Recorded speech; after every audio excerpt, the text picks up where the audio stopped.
They say that one way to learn about a country's culture is by eating their food.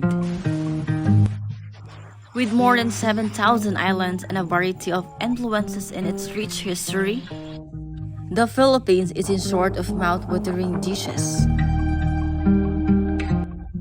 But whether it's Filipino, American, Spanish, Mexican, or Thai cuisine, one ingredient that could draw a clear difference between tasty and a bland fare is salt. And in the Philippines lies one of the rarest salt in the whole world. So rare that some families strive to keep the culture of its production alive.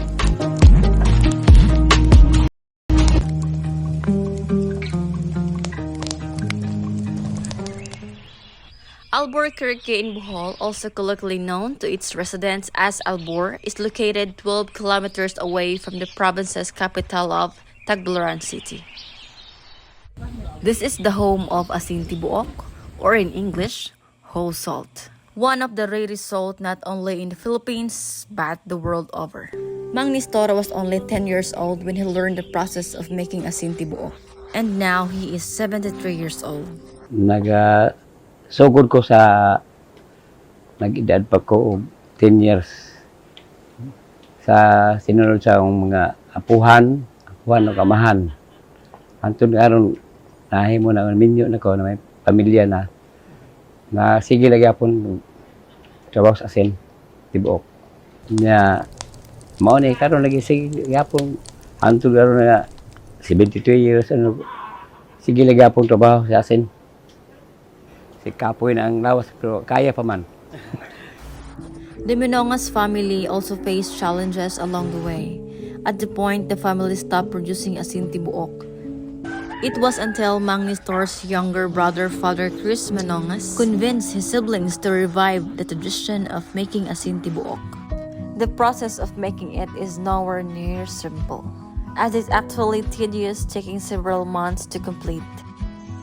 First, coconut husks are soaked into special pits, filled with seawater for more or less 2 months. The husks are then cut into small pieces and desiccated under the sun for several days. After which, the dried husks are piled and burned until they are reduced to ashes.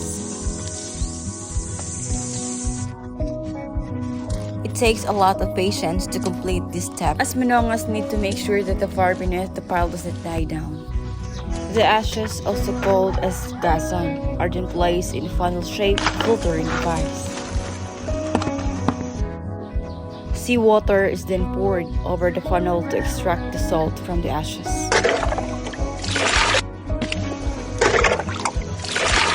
The brine, also called as pasik, is in place in special clay pots and hung in between 2 brick walls, which serves as a furnace for boiling. From time to time, Manongas needed to splash more tasik in the clay pots to replenish what had evaporated. Once the pot cracks, it means that what's inside the clay cauldron has solidified and turned into yung pinakamahirap, dalawa rang beses, yung pagsunog ng kahoy, yun ang pinakamahirap. Mainit. Yung pagsunog sa kahoy, wala kang tulog. Yung apoy, kung palakihin mo, wala kang matira, pulbos yun. Kung matulog ka, pagka umaga, wala na. Asin tibuok has a sharp, earthy taste with a smoky undertones. Some residents of Albuquerque that we spoke with, they use this for dishes as tinolang manok. Some even told us they use it for making ice cream. But the one-of-a-kind process of making asin tibuok is also what drives the younger generation away from continuing this tradition. Asin tibuok production has slowly become a dying culture. Marami. Halos mga 40 katao dito sa barangay sa Tapi. Ngayon, 4 na lang kami nagluto. Yung mga apo, mga anak, nag-eskwela, na may trabaho na, wala nang sumusunod na magawa ng asin. Ayaw na. Mahirap mo ito magawa ng asin. Ayaw na. mga bagong tubo, bagong kabataan yun, hindi na yung magdumi-dumi. So kami, sanay kami sa yung trabaho sa bata pa ko. Yung nakatira dito, mga sanay sa mahirap na trabaho. Yung mga gawain dito sa asinan. Back 70s and 80s, there used to be around 50 to 60 huts like this, but less than 50 years later, only the families strive to keep this tradition of making one of the rarest salt in the world alive. Gusto niya makita anong klaseng trabaho ang trabaho ng tatay namin. Kasi nabuhay kami.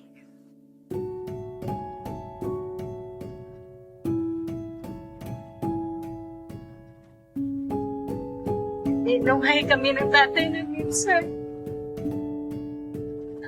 trabaho. Kaya wala akong regret na ganito ang trabaho ng tatay namin. Kasi ngayon, nakita namin na talagang tinitreasure.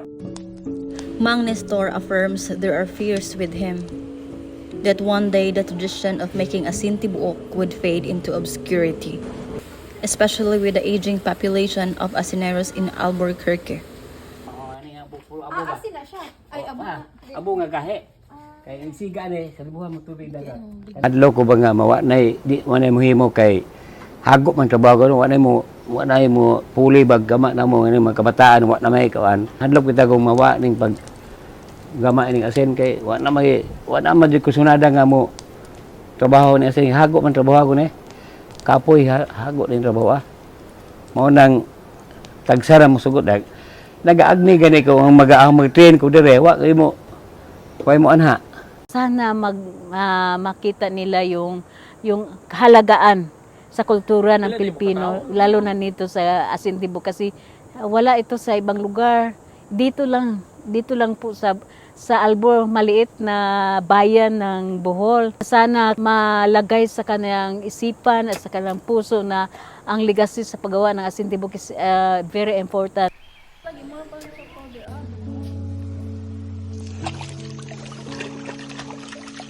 The process of manufacturing asinti buok is indeed exhausting, with a considerable amount of effort and time involved. But it is also the grilling technique that makes the Filipino salt extra special.